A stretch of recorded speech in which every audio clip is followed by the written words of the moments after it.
Welcome to the crafting level of Monster Storage. With the way I've set this up, I could automate the crafting of every single item in Minecraft, but we're only going to do a few for now. If you haven't seen my previous video that shows my mega storage build in detail, I'd recommend checking it out before diving into this video. If you're here for my new crafter designs, I'll get to those in just a minute.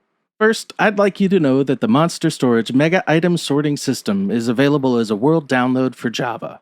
If you subscribe, like, and comment, and help me get to 1,000 subs, I'll make a version of Monster Storage for Bedrock. However, the world download for this video is available for Java and Bedrock because I spent hours trying to adapt these crafter designs to conform to Bedrock's implementation of redstone.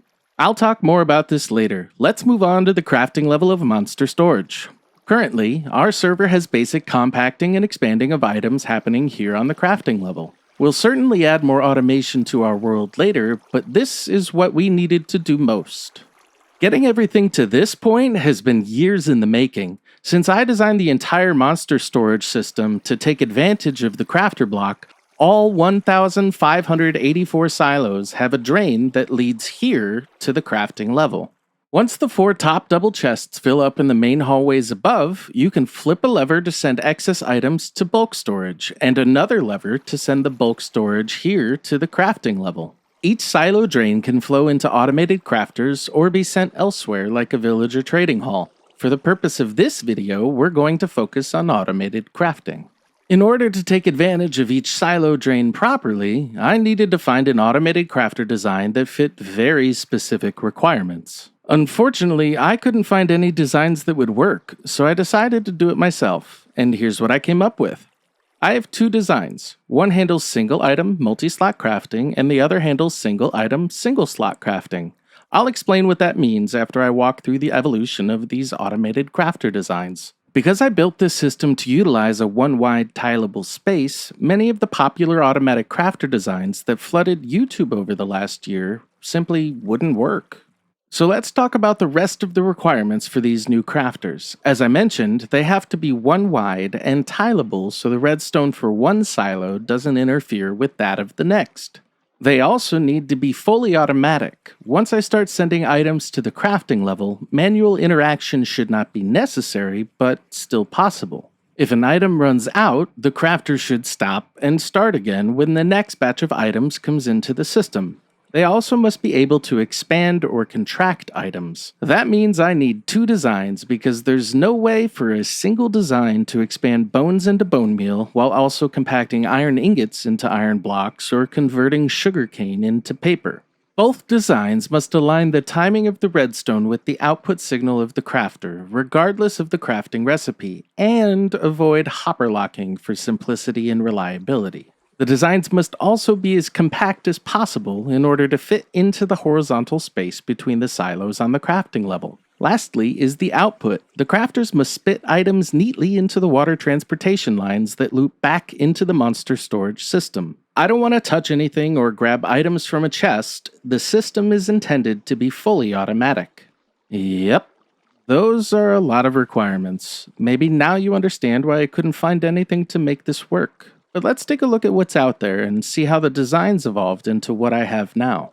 The first design is a basic observer clock. When you place 2 observers facing each other, they create a redstone clock that we can send directly into the crafter in order to make it craft an item. This concept works for single item, single slot recipes like converting sugarcane into sugar, but it doesn't really satisfy any of the other requirements, so we're moving on. My next idea was a straight jump to Zuma's Tileable Observer Clock Dropper design. This design uses a comparator to power a piston whenever an item goes into the dropper. The piston aligns the observers and the clock powers the dropper with Quasi-Connectivity. So I figured, since crafters are basically droppers, the same thing should work here, right? Right? Well, no. With Mojang's infinite wisdom, they decided to disable quasi-connectivity on the crafter because Bedrock doesn't have quasi-connectivity. To be clear, a crafter behaves exactly like a dropper. It's the same, but different, obviously. So why would I assume... Wait a second, what's happening here? If there's no quasi-connectivity on the crafter, why is this adjacent crafter being powered by the observer diagonally below it? Someone's gonna have to explain this one to me in the comments. This design was my attempt to replicate Izuma's design by moving the observer clock underneath the crafter, but it's not tileable because of the redstone dust, and the crafter slots could potentially break if the game lags, so let's just move on. At this point, we have to talk about comparator subtraction, because this method actually works with the crafter. A full crafter outputs a redstone signal of 9 when all 9 slots are filled. Knowing that, we can use a second comparator to point a signal of 8 into the first comparator and turn the first comparator into subtract mode by interacting with it. This allows us to subtract 8 from 9 and output a redstone signal of 1 into the solid block, which powers the redstone dust, into the repeater, into the block which then powers the crafter. This concept has been around for a while, and I simply have no idea who came up with it. This design works for all single-item multi-slot crafting recipes. For single-item single-slot recipes, I tried the torch burnout dropper system and was able to get it working just fine. These designs solve more of my requirements, but they're still not one-wide or tileable. However, I still used these two designs when the crafter block first came out because they were easy, and I would recommend them to you if you don't need a one-wide tileable solution. So let's talk about existing tileable solutions. I've seen various iterations of this design on YouTube, but I couldn't figure out who to credit for it. If you know who originally created this, please let me know in the comments and I'll add it to the description. This design uses a similar concept to the subtraction design, but doesn't actually subtract anything. Instead, it uses a second block that outputs a signal of 8 and keeps the redstone dust powered at 8 until the main crafter is full, which then sends out a signal of 9. The observer sees the redstone dust change from a value of 8 to 9 and triggers the second observer, which passes the signal into the block below the crafter and powers the crafter. Unfortunately, when I was originally testing these variations, including this one here, they had the dreaded double pulse bug. That bug would cause any multi-slot recipe to erroneously craft a single-slot recipe, like sugar instead of paper. As far as I can tell, that issue was fixed at some point, since they appear to be working properly now. But it still doesn't meet my needs, since I can't tile this single-item multi-slot crafter with a single-item single-slot crafter. Then I started playing with pistons. In order to eliminate the double pulse problem, I had the observer power the block below, which powers the piston, which grabs the second observer, which powers the crafter with the block below it.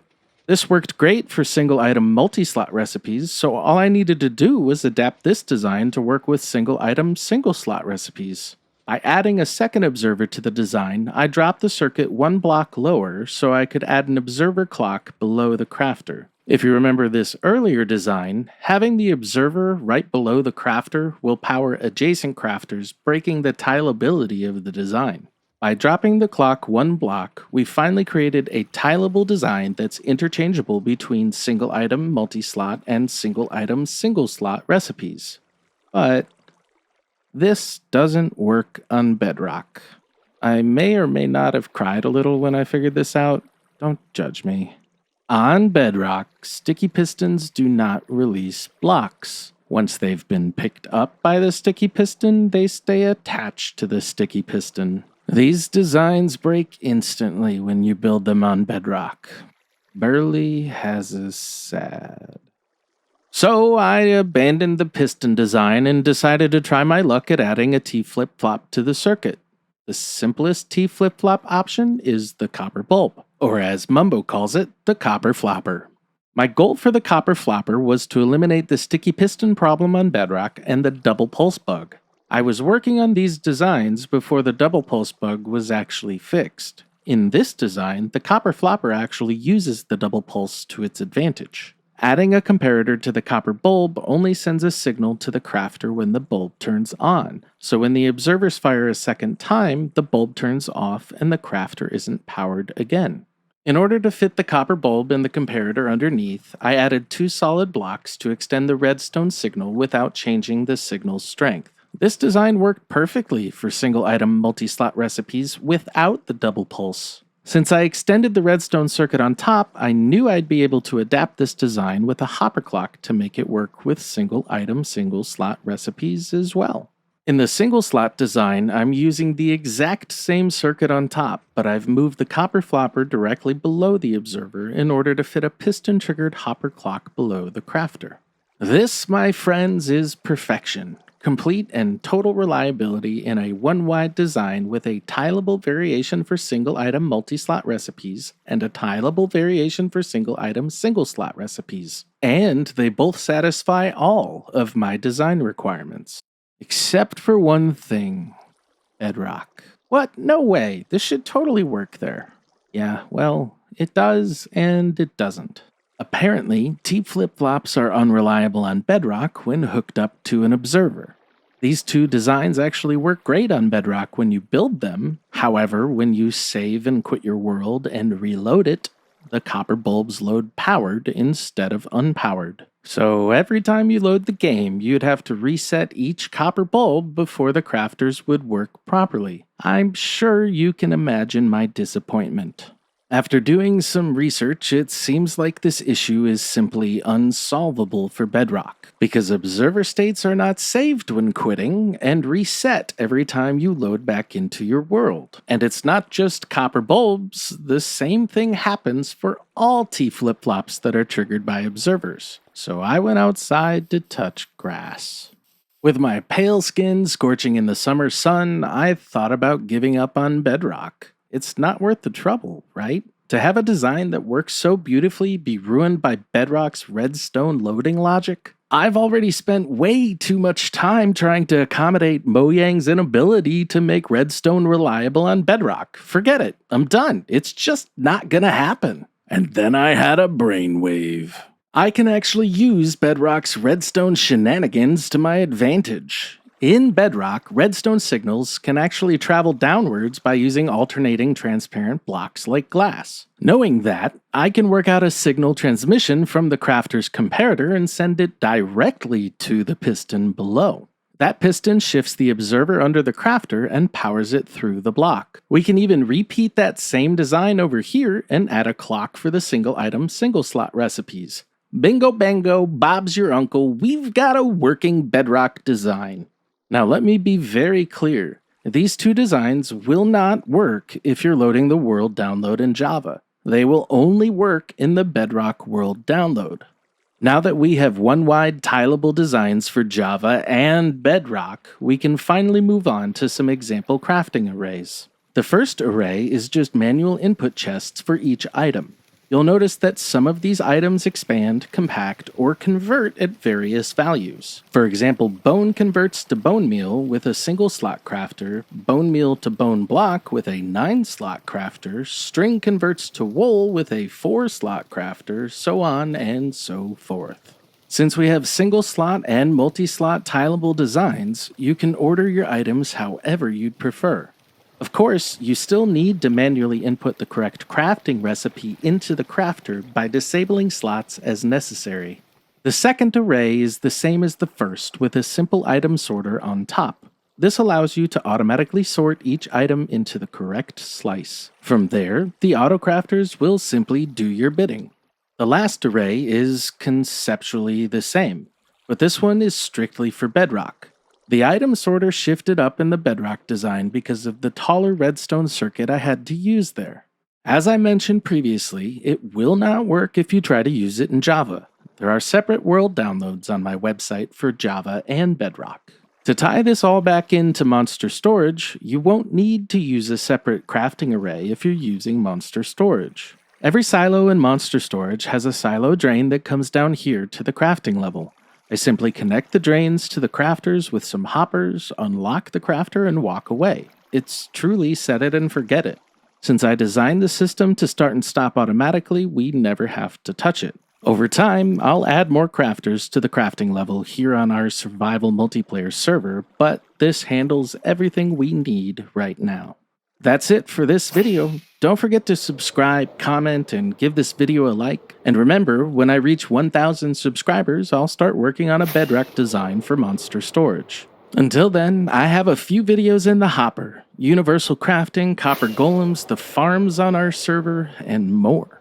If you have other video ideas, please let me know in the comments. If you end up using these crafters in your world, I'd love to see what you do with them, so hit me up on Discord. You can find links for everything you could possibly need in the description, including the world downloads. Good luck and have fun.